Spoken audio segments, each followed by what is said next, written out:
Bonjour, bienvenue dans Football Salon Club, édition spéciale Coupe du Monde. Donc là on va discuter Coupe du Monde, les équipes de la Coupe du Monde, les groupes de la Coupe du Monde. On va voir un peu le pronostic de chaque groupe, quelles équipes peuvent aller au bout, déjà en 16e, puis en 8e, et puis aller jusqu'en finale. Pourquoi pas essayer de prédire le vainqueur, discuter un peu des équipes, de leurs points forts, de leurs points faibles, animer un peu le débat comme on peut, comme on veut. On sera deux sur cette chaîne. Isma, grand analyste de football depuis son très jeune âge. Vous allez voir, encyclopédie de foot. Donc voilà, on va parler, on va avoir un peu de fun. Et c'est parti. Donc on va commencer avec le groupe A, Smile. Premier, deuxième, troisième, quatrième, qu'est-ce que t'en penses?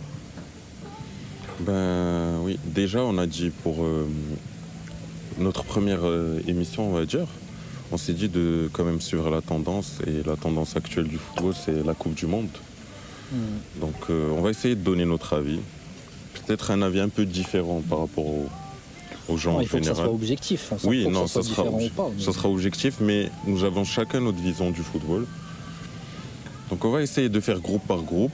On va s'arrêter un peu sur certaines équipes qui sont, on va dire, leur cas est assez intéressant. Voilà, donc on essaiera de donner un maximum notre avis. On verra sur les réactions ce qui sera dit. Ouais, mais bon, on s'en fout quand même des réactions. L'important, c'est de donner notre avis. Et si ça plaît ou ça plaît pas, nous, on analyse le truc comme on. Oui, bien sûr. De toute façon, nous avons notre vision du football et ça ne changera pas. Ok, donc premier dans ce groupe-là, Mexique, Afrique du Sud, Tchèque, Corée du Sud. Bon, on sait que le Mexique accueille en quelque sorte chez lui le premier match. Le Mexique, ils ont quand même une belle équipe. C'est un pays de football qui est très par rapport d'ailleurs aux deux autres pays organisateurs qui sont les États-Unis et le Canada. C'est un pays où il y a plus d'engouement sur le football. Et d'ailleurs, je pense que c'est un pays qui, depuis des années, n'a pas dépassé les huitièmes de finale. En tout cas, depuis le début du 21e siècle. Je pense que ça va être leur année. Ils vont quand même créer quelque chose, aller le plus loin possible. D'ailleurs, avec leur stade et leurs fans. Ils ont de beaux stades. Oui. Et c'est vraiment, ça va être beaucoup d'ambiance et tout. Je pense que l'équipe va être poussée quand même par les fans. Je vois mal l'Afrique du Sud, Tchèque ou la Corée du Sud s'imposer, non? En fait, je vois quand même le Mexique, peut-être pas prendre tous les points, mais terminer première du groupe. L'Afrique du Sud, je pense que je préfère parler de cette équipe en dernier. D'accord. Je vois bien la République tchèque. Alors c'est une équipe depuis sa belle génération des années 2000 où elle avait des Nedved, qui est un ballon d'or d'ailleurs, Milan Baros, le grand gardien Petr Cech. Je pense que depuis cette génération c'était un peu plus compliqué. Là ils ont on quand même... voit pas trop. Non, on ne les voit pas trop. Donc ça reste un point d'interrogation parce qu'ils ont quand même une belle équipe. C'est une équipe qui se bagarre et tout, mais on ne sait pas ce qu'ils valent. Donc moi j'hésite. Je pense qu'ils vont quand même passer parce qu'avec ce nouveau format... La Slovaquie ? La République tchèque. Je pense qu'il y a un... Ah bon, moi je les aurais mis en dernier. En fait c'est un point d'interrogation. Maintenant avec le nouveau format, je pense qu'il y a moyen quand même qu'ils grattent des points. Et j'hésite entre eux en deuxième ou la Corée du Sud. On va mettre la Corée du Sud en deuxième vu leur habitude. C'est une équipe qui est quand même là depuis 2002. Oui, ils font des Coupes du Monde. Qui a des joueurs expérimentés comme Son. Son, Kangili notamment. Ouais, je pense Son, peut-être ça sera sa dernière Coupe du Monde. Donc il voudra quand même bien faire. Un joueur comme Kang In-lee qui est quand même un joueur talentueux, même s'il a beaucoup de temps de jeu. Il était assez timide cette saison, Son. Il n'a pas assez de temps de jeu. D'accord. Mais pas Son, pardon, Kang In-lee. Kang In-lee, oui. En fait, je trouve que ses entrées avec Paris étaient sont bien. intéressantes. Ouais, voilà. Donc peut-être aller sur la Corée du Sud deuxième, la République tchèque troisième et l'Afrique du Sud dernière. Ouais, et je vais parler en fait rapidement de l'Afrique. Je les vois bien. En fait, chacun de leurs matchs, ils vont être, désolé du terme, ils vont être chiants à jouer. Ils vont déranger. Mais ils vont pas gratter des victoires. Ça veut dire peut-être qu'ils sortiront avec 2 points, 2 matchs nuls, ou ce qui fera en fin de compte, ils seront derniers, malheureusement pour eux. Tu vois. Mais c'est une équipe qui est en progression quand même. D'accord, pour passer rapidement, parce qu'on a encore pas mal de groupes, moi je mettrais l'Afrique du Sud en troisième. Parce qu'ils sont plus habitués que la République tchèque à des tournois majeurs comme la CAN ou la Coupe du Monde. Bah après, l'Afrique du C'est vrai Sud, qu'ils sont chiants, hein, mais l'Afrique du je Sud, vois mal pense la que Tchécoslovaquie engranger plus de points que. ça fait quand même depuis l'organisation de la Coupe du Monde en 2010 qu'ils ont pas, d'ailleurs qu'ils ont organisé eux-mêmes, c'est pour ça qu'ils étaient Ils n'ont plus qualifiés, rejoué, qu'ils n'ont plus rejoué. Donc est-ce qu'ils ont l'habitude? Pas tant que ça. plus que la République tchèque en tout cas. Ben dis-toi, même si c'est une génération différente, même quand ils ont organisé, ils n'ont pas passé le premier tour, même chez eux. En tout cas, on est d'accord que Mexique, Corée du Sud, ils vont topper ce groupe-là. Bah, au fait, on n'a pas beaucoup de certitudes. On a des certitudes sur le Mexique. Maintenant, la République tchèque, en fait, on ne sait pas comment ils vont se comporter dans cette Coupe du Monde. D'accord. On verra bien. Très bien, passons au groupe B. Ouais.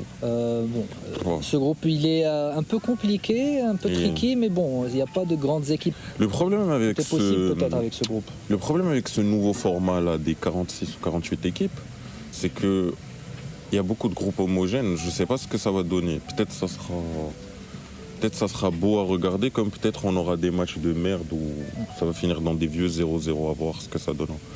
Donc, il sera premier dans ce groupe. Dans ce groupe, moi je mettrais en premier la Suisse par habitude. Là, on est d'accord.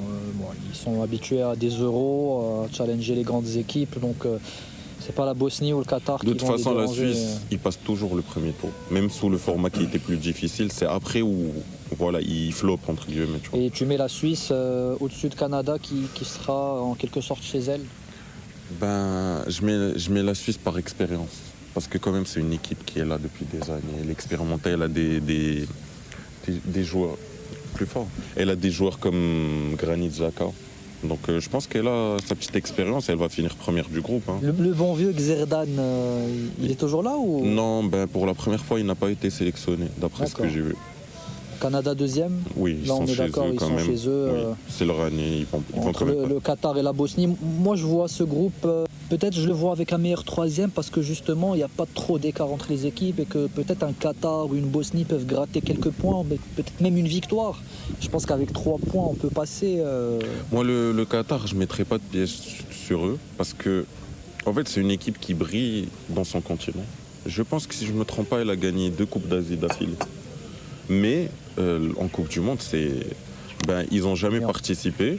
Et quand ils ont organisé la dernière fois, c'était un flop total. Ils ont fini dernier de leur groupe alors que c'était à domicile. Donc je mettrais peut-être la Bosnie en troisième. Bosnie troisième, Qatar Qatar en quatrième, deuxième. très bien. Oula, Sacré là ça devient intéressant mon cher Isma. Sacré groupe. Hein. Là je pense qu'il y aura une petite indécision sur les deux premiers et puis le troisième et le quatrième, non? Alors, le Maroc, il y a beaucoup de gens qui les donnent comme l'équipe surprise. Ça veut dire qu'ils vont confirmer Encore une fois. ce qu'ils ont fait en 2022. La différence, c'est qu'en 2022, on ne les attendait pas du tout. Dans un groupe très difficile où il y avait la Belgique et la Croatie. Et même le dernier adversaire, c'était le Canada qui leur a donné beaucoup de mal au Maroc. Hein. Maintenant, le problème du Maroc, c'est qu'ils sont trop attendus cette fois. Donc, est-ce qu'ils vont être à la hauteur des attentes ou pas En fait, le parcours du Maroc va dépendre de leur premier match contre le Brésil. On est d'accord, c'est toujours le match le plus important. Après, est-ce qu'on peut parler de surprise puisque justement ils sont attendus et donc on a vu même leur niveau ces 4 dernières années. Après façon, la Coupe une du Monde, il a équipe, été assez constant. Hein. Ils ont de toute battu façon, une équipe d'ailleurs le africaine. Brésil en match amical, amical. juste après la Coupe du Monde. C'est ça. De toute façon, sur les attentes des pays africains ou arabes, en fait, les pays africains ou arabes, c'est toujours une surprise, quoi qu'ils fassent. Maintenant, Est-ce que ce Maroc, Isma, n'est pas une exception? tu penses quoi, toi, du match Maroc-Brésil? Ça va être un match compliqué. Je pense que c'est un match où tout peut arriver. On peut voir un 4-0 d'un côté comme de l'autre. Après, sur le papier, je pense que tout le monde donnera Brésil favori parce que déjà le nom Brésil fait peur. Mais si on compare les deux équipes sur le papier, joueur par joueur, on est à un niveau assez similaire.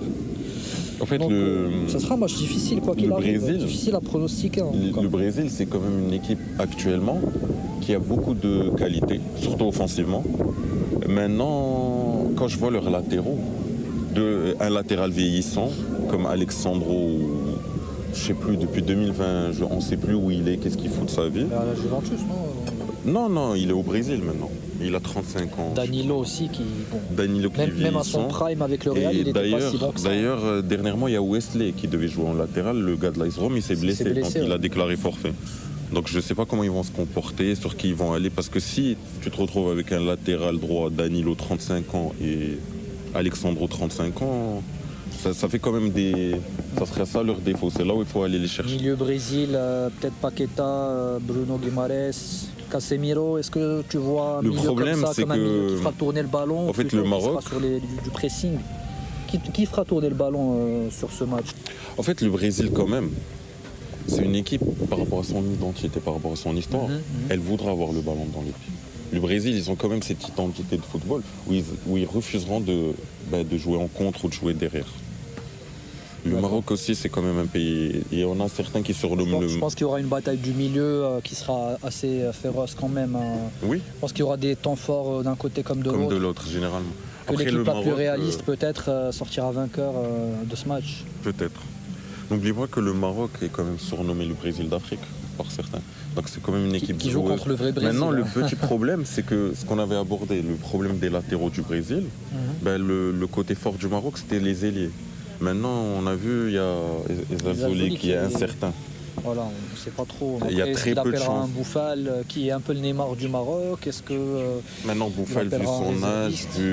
vu ce qu'il a fait, on ne sait pas s'il a encore la même vivacité que 2022. À voir. En tout cas, on sait que du côté de Brahim Diaz et Hakimi, on va essayer de faire mal. Le Maroc va essayer de faire mal. c'est Et- Barry qui Qui va joue en rejoindre faux le Bayern, qui a fait la meilleure saison de sa carrière et qui est un peu. Sur les amicaux, on a vu que Sebari allait utiliser en faux neuf. Donc ça sera plus Voilà. sur un faux neuf point de ça fixation sera un danger aussi. qui fera jouer les ailiers et qui leur libérera de l'espace. Je pense que les trois devant vont tourner entre eux. C'est-à-dire qu'il n'y aura personne qui aura un côté fixe. Et c'est ça l'avantage de faire jouer un Sebari plutôt qu'un El Kaabi. Parce qu'El Kaabi, il ne va pas bouger de l'axe et du coup, les ailiers doivent rester fixes On est sur leur d'accord. côté. Ça, c'est quand même un groupe difficile. Bon, s'il fallait sortir un gagnant, Isma, ce serait lequel pour toi? On va sur la logique. On dirait Brésil premier. Brésil premier. Même si, attention, hein, ça c'est vraiment pas une séance exacte. Peut-être que ça finira au Maroc. Maroc, j'ai peur de leur premier match. Mais je pense qu'ils vont se rattraper contre l'Écosse et surtout On les Haïti. voit quand même en deuxième. Mais attention au match quand même Maroc-Haïti, parce que le Maroc, c'est ça leur problème aussi. C'est pas une équipe qui arrive à planter beaucoup de buts. Depuis le passage de Regragui et tout, c'est une équipe qui défend très très bien. Mais quand on voit leur match, généralement c'est 1-2 buts maximum. Donc à voir, après Haïti, à voir ce qu'ils valent. En tout cas, on va aller sur une logique où Maroc deuxième, Écosse troisième. Même si le match Maroc-Écosse sera très disputé aussi, parce Je que pense que l'Écosse... ça sera un match assez physique. Oui, l'Écosse c'est une équipe très physique avec un joueur que j'apprécie beaucoup, moi, Scott McTominay. Oui, Je oui. trouve qu'il apporte défensivement, offensivement, il peut marquer à tout moment. Il a Donc, fait de très bonnes saisons là, oui. ces dernières années. et même s'ils ont un latéral aussi, même s'il est vieillissant, qui a quand même marqué son temps, c'est Robertson, qui était très fort à Liverpool à un certain moment. Il a fait un très beau duo avec Trent Arnold, même si là ils sont un peu en baisse de régime, à voir ce qu'il donnera. Maintenant sur les autres joueurs, il faudrait s'informer plus. Je sais qu'ils ont un Ferguson en attaque. Ils ont un joueur de Liverpool aussi, comment il s'appelle? Ils ont un joueur qui s'appelle Tierney ou Tierney, Non, je parlais pas de celui-là, mais bon, passe. qui a joué à Arsenal aussi. Troisième, Écosse ou Écosse. Haïti? On va aller sur la logique Écosse. Groupe D, on s'attarde pas trop sur ce groupe. Moi, si je devais donner mon avis, ça serait États-Unis en première place vu ils sont chez eux, que Papa Trump va vouloir rendre un peu les Américains contents et puis Mais montrer au monde que les attention États-Unis aux savent jouer au États-Unis foot. quand non même. Aux États-Unis, ils sont ils commencent à avoir une très belle équipe. Ça joue Eh bien au foot. Ils ont de bons joueurs en plus. Attention, même leur entraîneur. C'est quand même un entraîneur expérimenté. Je sais pas ce qu'ils vont sélectionner, mais c'est quand même Pochettino. Oui, bien sûr. Maintenant, Je pense à domicile, oui, les États-Unis vont le faire, vont passer que tout est premier. possible dans ce groupe aussi, mais Attention quand même à la Turquie. moi je dirais la Turquie a tendance à décevoir ces dernières années. Et peut-être Tant en Coupe attention du au Monde. Paraguay, entre Turquie et Paraguay. La par Turquie, exemple, si je ne me trompe pas, leur dernière Coupe du Monde à laquelle ils ont participé, c'est en 2002. Oui, c'est ça. oui, c'est Et ils avaient fini troisième. Oui, exactement. Mais bon, ça remonte à longtemps, c'était notre génération de joueurs. Attention, Là, mais sur les peut-être c'est une dernières équipe. années, Mais ils ont eu du peut-être- mal à se qualifier à cette Coupe Oui, du Monde. mais peut-être c'est une équipe. Parce que la Turquie, dès qu'elle participe à une compétition, elle fait quand même un beau parcours, généralement. D'accord. Donc pour toi, États-Unis en 1, Turquie en 2. Oui. D'accord. Paraguay en 3 et Australie Oui. je pense qu'on n'a pas trop de choses à dire sur ces deux équipes. Non, pas ça. Leurs joueurs ne sont pas très connus, on les regarde pas trop. Ben, on verra en fonction. De toute façon, on reparlera de ça quand les matchs Voilà. approcheront S'il y a groupe des par groupe. Paraguayens ou des Australiens qui nous suivent, désolé de ne pas s'attarder sur ces deux équipes. Faites la traduction en bas. Voilà. Et juste dernier truc que je voulais aborder par rapport au groupe C, rapidement. Oui. On n'a pas parlé de le danger aussi du Brésil, c'est leur entraîneur quand même, Ancelotti. Ah oui, bien sûr. Parce qu'en fait, Ancelotti, on ne sait pas ce qu'ils vont en sélectionneur. Comme Pochettino, du coup, Non, on c'est sait pas que c'est l'un comparable. des plus grands entraîneurs de tous les temps. Mais Ancelotti, c'est une classe au-dessus. Oui, quand même. bien sûr, mais je voulais dire par là qu'il a fait ses preuves un peu en club, mais en sélection, pour On ne sait pas ce qu'il l'interrogation. vaut. Maintenant, oui. Peut-être que va ça sera marcher, lui est-ce que pour ça le sera un Maroc. flop, Pour le Maroc, peut-être le danger, c'est Ancelotti. Peut-être un autre coach, Aussi. il aurait moins bien géré le. On verra de toute façon. Oui, Bon, revenons. les entraîneurs comme ça, ils savent sublimer les joueurs aussi. Peut-être C'est ça. qu'un Bruno Guimaraes va sortir une putain de Coupe du Même Monde. l'utilisation d'un Neymar, s'il Voilà, peut Neymar, jouer. il donne confiance, il sait comment Oui. On sait que Ancelotti, c'est le meilleur coach avec rehausser les Zidane. égos des joueurs. Ouais. Avec Zidane, c'est le meilleur coach pour gérer les stars. Groupe E, Groupe intéressant. intéressant, hein. Côte d'Ivoire, Équateur, Ça, c'est le Allemagne, premier groupe Croatie, ouais. où peut-être on va me traiter de débile plus tard ou de con, mais c'est le premier groupe où je vais tenter une surprise dans le classement. D'accord. Parce que Surprends-moi. l'Allemagne, je sais pas si tu as vu leur liste. Ils ont une liste intéressante, mais ça manque de profondeur, de joueurs offensifs. On a un Neuer vieillissant. On n'a pas des latéraux. Parce que je pense qu'un joueur comme Kimmich va être utilisé au milieu de terrain. À voir ce qu'il va C'est faire. qui l'entraîneur de l'Allemagne? C'est le petit jeune là, Nagelsmann, Ah oui, ok. celui qui a entraîné le Bayern, Leipzig. Moi j'aime bien cette liste de l'Allemagne. Moi l'Allemagne je trouve qu'ils ont déçu bien sûr aux dernières coupes. Mais là quand je vois la liste de l'Allemagne, je trouve qu'il y a des joueurs intéressants. Après est-ce qu'il y aura cette cohésion d'équipe? Est-ce qu'ils vont réussir à passer outre les crises qu'ils ont eues ces dernières années? Mais quand tu vois un Neuer, Rüdiger, Jonathan Tah, Schlotterbeck, Kimmich, Goretzka, Ouais, des Wirtz, des Musiala. Pavlovic, À ce qui paraît, Musiala, le petit Wirtz, Karl, Sané, Havertz, Gnabry. Enfin, Le c'est petit des Karl nombres là, de du fou, quoi. Bayern, à ce qui paraît, il s'est blessé. Mais on n'est pas sûr de sa non-participation. Donc toi, bon, je vois la surprise venir. Pour toi, l'Allemagne ne finira pas première de ce groupe-là. En fait, pour moi, l'Allemagne, peu importe leur parcours dans cette Coupe du Monde, c'est une équipe qui doit prendre un sélectionneur avec une certaine expérience et faire un travail de 2 ans, préparer l'Euro. Parce que l'Allemagne, c'est un peu comme l'Italie. Bon, ils ont quand même un meilleur vivier que l'Italie actuellement. Mais quand on voit l'Allemagne d'avant, les joueurs qu'ils avaient, des Ballack, des Toni Kroos, des Müller, des Klose, qui est le meilleur buteur de Ils ont l'histoire gagné des une Coupes Coupe du Monde avec cette équipe. Voilà, des Götze, même un Götze qui te fait une mauvaise Coupe du Monde, il rentre remplaçant, il te fait gagner la Coupe du Monde, des Neuer à leur prime. Donc, je me dis qu'aujourd'hui, est-ce que c'est cette génération qui va aller loin avec l'Allemagne? Ça m'étonnerait. De toute façon, depuis qu'ils ont gagné en 2014, on voit qu'ils ont du mal sur les compétitions. Là, les 2 dernières Coupes du Monde, ils sont sortis au premier tour, peu importe le groupe. Bon, à voir. Moi, je mettrais une équipe qui est surprenante. Maintenant, comme on dit toujours, les qualifications, ce ne sont pas la compétition. Mais une équipe qui a surpris, c'est l'Équateur. Et pendant les qualifications, parce que je pense qu'elle a fini à 0 défaite. Et d'ailleurs, on l'a vu sur leur match amical avec le Maroc, ils ont quand même fait mal au Maroc. Hein.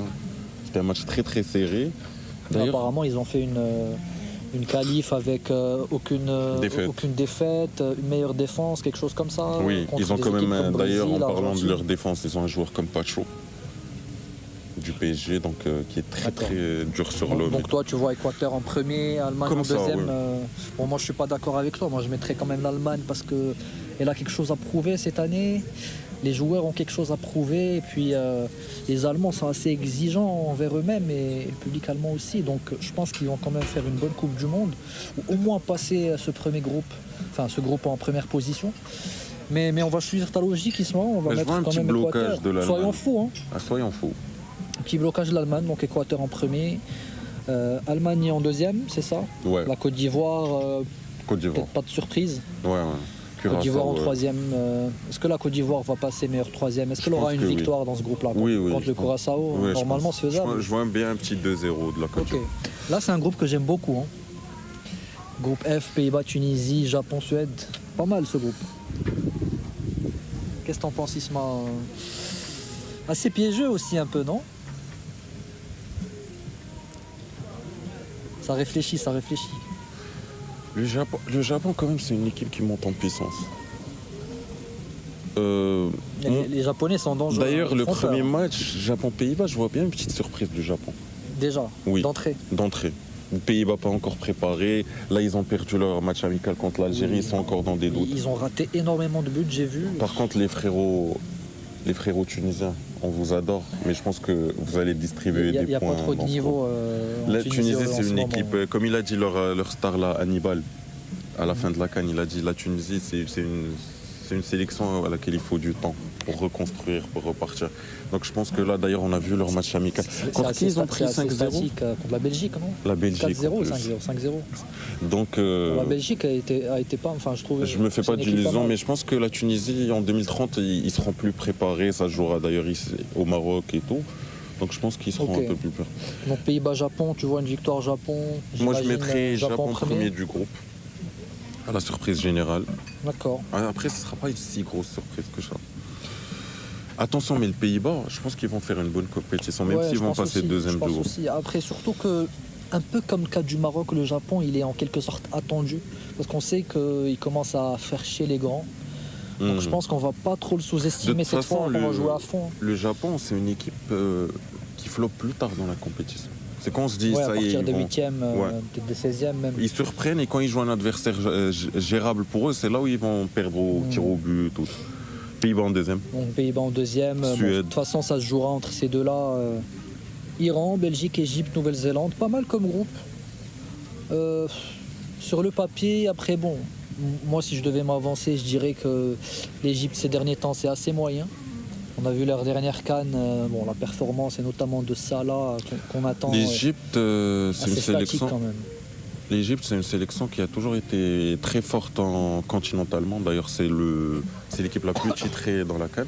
Mais je ne sais même pas s'ils ont une victoire en Coupe du Monde. C'est une équipe qui n'a jamais passé les poules. Peut-être pas, hein, peut-être pas. Mais je pense que c'est cette année. Ils vont passer en meilleur troisième. Je les vois bien passer en meilleur troisième. Bon, il y a la Après, l'Iran- Nouvelle-Zélande qui, bon, juste pour parler rapidement de cette équipe, qui est reconnue comme la pire équipe de la Coupe du Monde. Hein, Pire que Curaçao Oui, enfin, à ce niveau-là, hein, apparemment, elle avait pris une branlée de je sais pas combien. C'était un record en Coupe du Monde. Donc, moi je vois cette équipe en fait, distribuer les points. hein, l'Iran, Nouvelle-Zélande. il y a un gros point d'interrogation sur eux. Parce qu'avec tous les problèmes politiques qu'il y a avec les États-Unis, les complications là que j'ai vues sur les distributions de passeports et visas, tout ça, je ne sais pas dans quel état d'esprit ils vont venir Je pense que ce serait intéressant. entre parce guillemets que, en terre ennemie, tu vois. bah, soit ils vont vouloir démontrer leur force et leur grinta et ils vont peut-être Oui. gagner les deux matchs Soit ils contre auront la l'Égypte et la tête Nouvelle-Zélande, ailleurs. soit ils auront la tête ailleurs, ils finiront tous les matchs. Par en expérience, défaite. en fait, on va pas trop parler de ce groupe. Par expérience, on va mettre la Belgique en 1. Pour la Belgique, ils ont une bonne équipe, ils l'ont L'Iran démontré en sur 2, les, parce qu'ils sont quand même là depuis des années. sur les, Oui, sur les matchs amicaux. l'Égypte en 3. Ça aurait été compliqué pour moi entre l'Iran et l'Égypte, mais vu le niveau de Salah, les joueurs qui changent pas trop dans le côté égyptien, je mettrais l'Égypte aussi en 3. Après, l'Iran, attention, c'est une équipe qui n'a pas forcément des noms qu'on connaît, mais ils sont très organisés. Voilà, très. ils sont là, hein, ils sont là. Ouais, je les vois bien surprendre. De Comme, toute façon, je pense que l'Égypte passera quand même en 16e parce que la Nouvelle-Zélande va leur donner quelques 3 points. Mais bon, mettez-le en 3e et puis avançons sur le groupe H. Groupe intéressant aussi. Je pense qu'il y en a deux qui se dégagent là de manière assez simple. Attention à l'Arabie Saoudite quand même. Ouais, honnêtement, je pense qu'ils n'ont pas de niveau. Surtout Mais avec le départ quand je dis d'Hervé. attention, c'est comme tout à l'heure avec l'Afrique du Sud. Je les vois bien déranger, par exemple, l'Uruguay, faire un match nul ou les taper. Mais je mettrais l'Espagne en 1 quand Peut-être même. taper l'Espagne comme la dernière Coupe du Face à Monde. Ils ont l'Argentine. tapé l'Argentine et puis l'Espagne derrière, elle remporte la Coupe du Monde. Possible. Mais bon, je pense que ce groupe-là, on va pas trop s'avancer. On va mettre Espagne L'Espagne en 1, Uruguay en 2. Oui, Qui sera troisième à ton avis Parce que le Cap Vert, c'est pas mal aussi. c'est hein. dangereux aussi. C'est dangereux, c'est imprévisible. Ils font des parcours pas mal en Cannes. Allez, choyons fous, mettons le Cap Vert en 3. Moi, je suis d'accord avec toi. Là c'est le groupe de la mort, hein, Isma. Sacré groupe. Après, bon,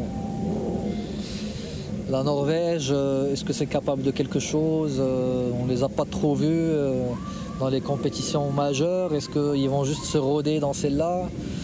Est-ce qu'ils vont rentrer fort comme en qualif de Coupe du Monde? Ils ont fini à meilleure attaque, je crois, des qualifs, zone euro. Mais en tout cas, c'est un groupe intéressant entre les trois là, France, Sénégal, Norvège. Qu'est-ce que tu penses de cette équipe française? L'équipe française, c'est quand même l'équipe qui a le meilleur vivier là, de joueurs. Elle a des bons joueurs à quasiment tous les postes, surtout offensivement. C'est une folie. Il y a des équipes, Que des stars offensives. il y a des sélections, honnêtement, qui voudraient juste un de leurs joueurs offensivement. Donc, maintenant... Qui sera le trio offensif titulaire pour toi, hein? Alors, il y a une différence de ce que moi j'aimerais pour eux, pour qu'ils gagnent, et de ce qui va être fait. Moi, je pense que Mbappé, malheureusement, il va imposer son choix, il va s'imposer. Et du coup, ça sera Mbappé en 9. Dembélé à droite, à gauche. Peut-être que Olysée sera utilisé au milieu de terrain. Il ne faut pas oublier qu'il y a du Cherki aussi, Cherki, il va... qui fait une bonne saison avec City. Oui, mais Cherki, il va être utilisé en joker de luxe, je pense. D'accord. Pour toi, le trio, il y a même, attention, il y a même un Doué ou un Barcola. Exactement. Bon, Barcola, peut-être qu'il sera remplaçant. On a l'habitude un peu même avec Paris, mais Doué, très bon joueur, très doué. Hein. Très doué, le Doué. Mais je pense que ça va aller sur un Olysée au milieu, un Tchouaméni et un Rabiot. Et... Olysée au milieu, d'accord. Oui, et Dembélé à droite, ou peut-être Dembélé au milieu à voir. Hein. Dembélé à droite, à gauche, ça sera Désiré Doué. Et en pointe, ça sera Kylian. Alors que moi, si j'ai un avis personnel à donner, j'aurais mis Kylian à gauche, Dembélé en faux neuf et Olysée à droite. Et je pense que cette attaque, elle aurait fait très mal. Maintenant, attention à la France. La France, comme tu l'as vu, Mehdi, sur la plupart des éditions de Coupe du Monde ou de compétition, trop de stars tuent les stars. Quand il y a trop de stars, il y a trop d'ego, il y a tout le monde qui veut faire le jeu. Je voulais revenir sur ce point, justement. Est-ce que... Trop d'ego D'ailleurs, en attaque. c'est le cas d'une autre équipe qu'on doit aborder plus tard, le Portugal. La France, si tout va bien et qu'ils sont dans une... Après, Deschamps, c'est quelqu'un qui sait gérer ça. Peut-être plus tard, Zidane le fera mieux que Deschamps. Mais s'il n'y a pas de problème personnel entre les joueurs ou problème d'ego, la France, ça sera un tout droit. C'est minimum demi-finale. Maintenant, s'il y a un petit problème comme ça, attention à leur parcours. Je ne sais pas comment ça va se finir pour eux. Moi, cette équipe de France, pour moi, ça va passer ou ça va casser. Moi, je ne serais pas surpris si je les vois éliminés en 16e ou en 8e à cause de problèmes internes ou à cause d'ego, à cause de joueurs qui ont leur place dans le 11 mais qui ne jouent pas. Peu importe, mais cette équipe de France, bon, pour moi, elle fait partie des favoris, bien sûr, mais je ne serais pas surpris si elle se casse la gueule en plein parcours, là où on s'y attend le moins. Bon, après, je les mettrai quand même premiers de ce groupe, parce que je les vois quand même supérieurs au Sénégal, à la Norvège. Ça, c'est un groupe très équilibré quand même. On a vu la Norvège contre le Maroc en première mi-temps. La Norvège, elle n'a pas trop touché le ballon contre un Maroc qui était assez dominant. Je pense quand même que la Norvège, elle a de bons joueurs, oui, mais contre la France, ils ne feront pas grand-chose. Je pense que la France va faire tourner le ballon, va marquer 2-3 buts et puis être solide en défense. Ils ont de très bons défenseurs aussi, on n'a pas parlé de ça, mais beaucoup d'expérience. Oui, aussi. Après, je ne sais pas dans quel état de santé ou physique Saliba il arrive. Parce que j'ai eu des échos comme quoi il n'est pas... super important pour la charnière défensive. Maintenant, qui se démarque entre le Sénégal et la Norvège? Ça sera un match très intéressant. Hein. Ça, c'est difficile à dire. Moi, je vois quand même un Sénégal qui a plus d'expérience. En deuxième du groupe? Oui, qui est assez costaud un peu sur toutes les lignes. Ça sera, je pense, assez physique quand même le match contre la Norvège, mais je vois un Sénégal s'imposer. Isma. Ok, on te suit. France premier, oui. Sénégal deuxième. Oui. Norvège troisième. Bon, l'Irak. Attention à l'Irak. C'est pas trop un pays de foot. Hein.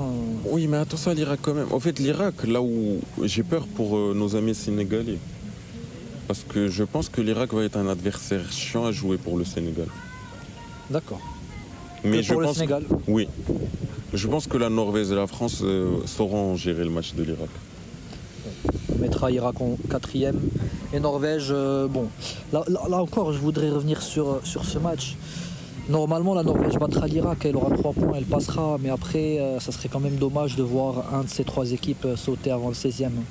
On a envie de les voir quand même avancer. Surtout la Norvège, on a envie de voir ce que ça donne en compétition. En fait, si la logique est respectée et que l'Irak elle arrive en mode distributeur de points, je pense que les 3 vont passer. Normalement. Hein. Oui. Groupe J, Jordanie, Algérie, Argentine, Autriche, pas mal. En fait, on peut avoir des surprises là aussi, non? L'Autriche, l'Algérie et la Jordanie, je ne sais pas ce qu'ils veulent. Surtout l'Autriche et l'Algérie. L'Algérie, il y a beaucoup de motivation. Maintenant, je ne sais pas ce qui se passe en interne chez eux. On connaît nos frères algériens. Il y a toujours un petit souci, un truc qui sort. Moi, honnêtement, je les ai vus en Cannes. C'était très moyen, notamment le match contre le Nigeria. Ils n'ont pas touché le ballon quand même. De toute façon, pays quand même maghrébin. Et c'est des sélections généralement qui ne jouent pas la CAN de la même façon que la Coupe du Monde. La Coupe du Monde, il y a beaucoup de surmotivation, il y a l'envie de bien faire, il y a l'engouement. Eux, c'est comme les Marocains, il y aura beaucoup de public. Ils ont failli battre l'Allemagne à la dernière Coupe du Monde. Là, ils vont te battre l'Argentine. Pas la dernière, celle d'avant-dernière. Là, ils vont te battre l'Argentine, on va entendre parler que de ça. On va entendre plus parler de ça que du futur vainqueur. Justement, en parlant d'Argentine, qu'est-ce que tu penses de cette équipe cette année? Est-ce que c'est du même niveau que 2022? Est-ce que c'est similaire? En fait, c'est une équipe, je pense que... En fait, quand on voit leurs éléments, à part des Messi ou des gars offensifs, ils font pas peur. Maintenant, c'est une équipe qui a été bâtie. Ça veut dire qu'ils savent gérer leur match, qu'ils savent défendre, qu'ils savent jouer en équipe, qu'ils savent se battre, qu'ils savent faire... Tu as vu la Coupe du Monde 2022? Des fois, quand ils vont voir le match leur échapper, ça va partir un peu en bagarre. Ils vont essayer de casser le rythme de leur adversaire, tu vois. Donc, en plus, ils ont un gardien. Tu vois, lui, il est toujours dans la tête des attaquants. Oui, il est toujours dans la tête des attaquants. C'est un gardien. En plus, quand ils vont arriver au tir au but, c'est victoire assurée pour eux. Donc, à voir aussi dans quel état ou dans quel niveau Messi il est. Parce que déjà, on sait qu'il est un peu blessé. Parce que s'il sort le même niveau que la dernière Copa América, même s'ils l'ont gagné... Il est monté crescendo à la dernière Coupe du Monde. Qui ça? Messi. Oui, mais à la Copa América, il n'a pas été au niveau. Il s'est géré à la dernière Coupe du Monde là, en sachant que c'est sûrement quand même sa dernière Coupe du Monde. Si je ne me trompe pas, il a 37 ans là. Voilà. Je parie que c'est sa dernière Coupe du Monde. Il va se donner, il va vouloir gérer et peut-être se donner à fond, surtout dans les matchs à élimination directe. Messi, il sera plus en mode coup de génie. Ça veut dire à tout moment, il peut te sortir une petite passe, un bon dribble, une petite frappe enroulée. Ou un coup franc, il tire toujours bien les coups francs. En mode Miami, quoi. Ouais, donc quand même par expérience par rapport à la gueule des adversaires, je mettrais l'Argentine. Oui, je pense que c'est assez logique de mettre l'Argentine en premier avec l'expérience et les joueurs qu'ils ont. En deuxième position, ça reste quand même assez équilibré entre ces 3 équipes parce que la Jordanie, elle a un bon entraîneur. Ils ont fait un bon parcours à la dernière Coupe asiatique. Ils l'ont gagné ou ils ont fini Ils ont perdu en finale contre le Qatar. Donc, et qui passe en Coupe du Monde pour la première fois de leur histoire ou... Non, en plus, ils sont sur une belle génération. Leur coach, là, c'est quand même quelqu'un qui sait jouer au football et qui sait bien reculer. Je pense que, vu leur match, je pense qu'ils vont beaucoup reculer. Et ils peuvent faire mal à... En contre-attaque. Aussi à des équipes comme l'Argentine qui aime bien laisser le ballon. Est-ce que avoir un groupe comme ça où ils vont avoir le ballon sur les 3 matchs, dans quelle situation ils vont être? Mais si tu devais choisir une équipe en deuxième position, ça serait qui entre ces 3? L'Autriche, on ne connaît pas trop non plus. Hein. À part qu'ils jouent en zone euro, qui se frottent au grand. Ils ont quand même 3-4 bons joueurs, mais est-ce que c'est suffisant pour dominer l'Algérie, la Jordanie c'est moi. Je vais tenter un truc, mais Jordanie en deuxième. Ah oui? Oui. C'est celle que j'aurais mis le moins, mais bon, j'aime quand tu prends des risques. Prenons des risques. Algérie en troisième. Ah oui. Autriche en dernier. Intéressant.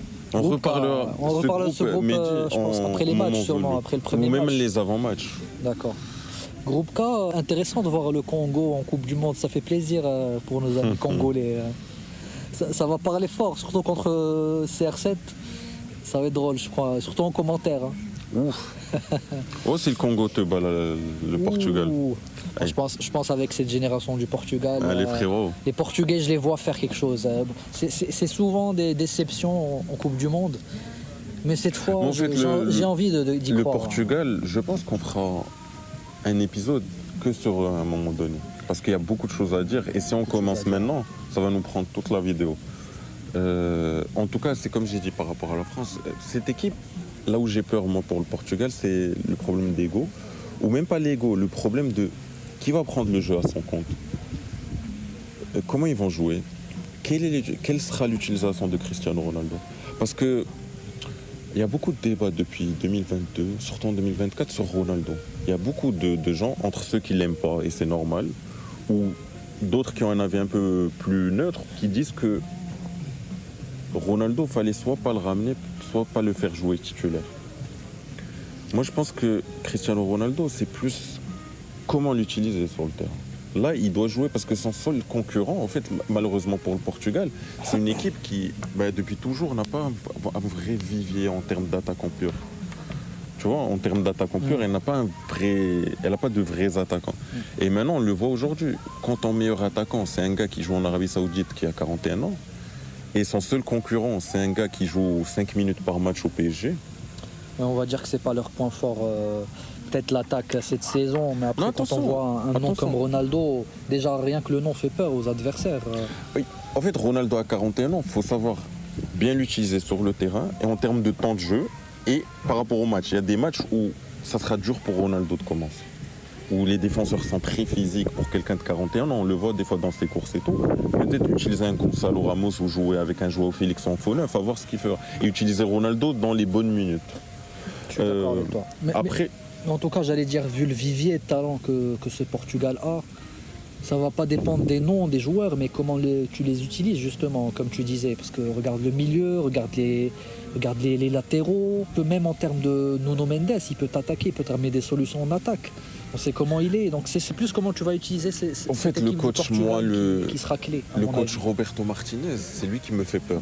Parce que, en fait, je sais pas si c'est un gars qui est trop gentil avec ses stars ou qui ne sait pas les mettre un peu dans le dur. Parce que là, le problème, moi, par rapport à la génération du Portugal, j'aurais quand même pris des risques à la Tuchel en Angleterre. Ça veut dire que je ne suis pas obligé de ramener toutes les stars. Pas à chaque fois, celui qui sait jouer, je le ramène. Tu penses à qui Attends, ça, je peux te dire de la merde. Peut-être qu'avec ce qu'il a ramené, ils peuvent aller loin ou aller la chercher, la coupe. Mais moi, par exemple, j'aurais pris des risques. De toute façon, Roberto Martinez, peu importe ce qui se passe, s'il va pas loin, ils vont le virer. Tu vois. Donc moi, à sa place, j'aurais pris des risques, j'aurais imposé mes choix. Et peu importe. Comme qui n'est pas dans la liste moi, j'aurais pas pris par exemple, un Bernardo Silva. D'accord. Parce que pour moi... Tu mettrais qui à sa place C'est juste des guerriers, hein, des Neto, des Trincao. Il y a quand même de l'expérience, Bernardo. Oui, mais le gars... Je sais pas si quelqu'un à sa place aurait mieux fait. Non, en fait, il faut pas confondre club et sélection. Le gars en club, c'est un top joueur avec une très grosse carrière. Maintenant, sélection, il est là depuis 2017, si je me trompe pas. On voit ce que le Portugal fait depuis 2017. De toute façon, on parlera plus en détail sur cette équipe du Portugal. En tout cas, le Portugal... En fait, là, ce qu'on dit sur le Portugal, c'est peut-être pour plus tard. Dans tous les cas, je pense qu'ils passeront premier. Ouais, ils passeront normalement peu premier importe, ce groupe même sans fond de jeu et tout, oui. Ils vont quand même créer des exploits individuels. Ronaldo, c'est sa dernière Coupe du Monde. Je pense que s'il ne se donne pas à fond cette Coupe du Monde, c'est trop tard. Deuxième position. Colombie, par expérience. Colombie, tu crois que l'expérience va... Ouais, Colombie. D'accord. Bon, ça reste un peu... Le cas pour moi aussi, Colombie, après Congo. Non, ils sont bien. Hein. Congo n'a pas trop d'expérience. Ouzbékistan, honnêtement, j'ai jamais vu cette équipe jouer au foot. Attention, le match Congo-Ouzbékistan, c'est pas une garantie de victoire pour le Congo. Les deux sont expérimentés. Nous, on va faire un classement par connaissance. On va mettre Congo 3e. Mais je pense que ça sera. Il y a moyen que ça soit l'Ouzbékistan qui passe en 3e. À voir. Voyons ça. Peut-être que ça sera la surprise de la Coupe du Monde, l'Ouzbékistan qui sait. Non, surprise, non. Peut-être ils verront juste à quoi ressemble le deuxième tour. Dernier groupe. Angleterre, Croatie, Ghana, Panama. Je crois que là, l'Angleterre a envie de démontrer quelque chose. Ils ont de très bons joueurs. Ils ont peut-être un potentiel ballon d'or aussi avec Harry Kane cette saison. Oui. On a vu les choix forts quand même de Tuchel qui n'a pas emmené des... C'est intéressant et j'aime ces choix comme ça parce que là encore, il dit moi j'ai pas besoin de stars, j'ai besoin d'une équipe. C'est l'équipe qui gagne. ce qu'avait dit Deschamps C'est pendant pas les des individus. années. Dans on a des vu que ça compétitions comme ça, tu as besoin d'une équipe. Sachant que l'Angleterre, c'est une équipe qui a toujours eu beaucoup de stars. Et on a vu quand les sélectionneurs les emmenaient tous, ça allait pas plus loin que les quarts finales. Donc maintenant, On a vu ça avec le Real, avec le PSG, les équipes internationales. C'est jamais les stars. T'as beau ouais, avoir les font- galactiques comme il a dit et ne Deschamps rien gagner. Hein. ou Tuchel, comme ils ont dit, ils te font un groupe qui vit bien Voilà. et qui sache jouer ensemble. Une cohésion. Je pense que la liste de l'Angleterre est intéressante. Il y a de très bons joueurs. Ouais, là, chaque joueur va être bien utilisé. Ça veut dire un Bellingham, il aura sa zone de jeu. Un Declan Rice pourra jouer librement. Un Harry Kane sera bien utilisé. On lui mettra 2 ailiers qui joueront pour lui. Donc l'Angleterre première. La Croatie, c'est une équipe à chaque fois. On dit ils sont vieillissants, ils vont rien À apporter. chaque fois, Et à chaque fois, ils sont là.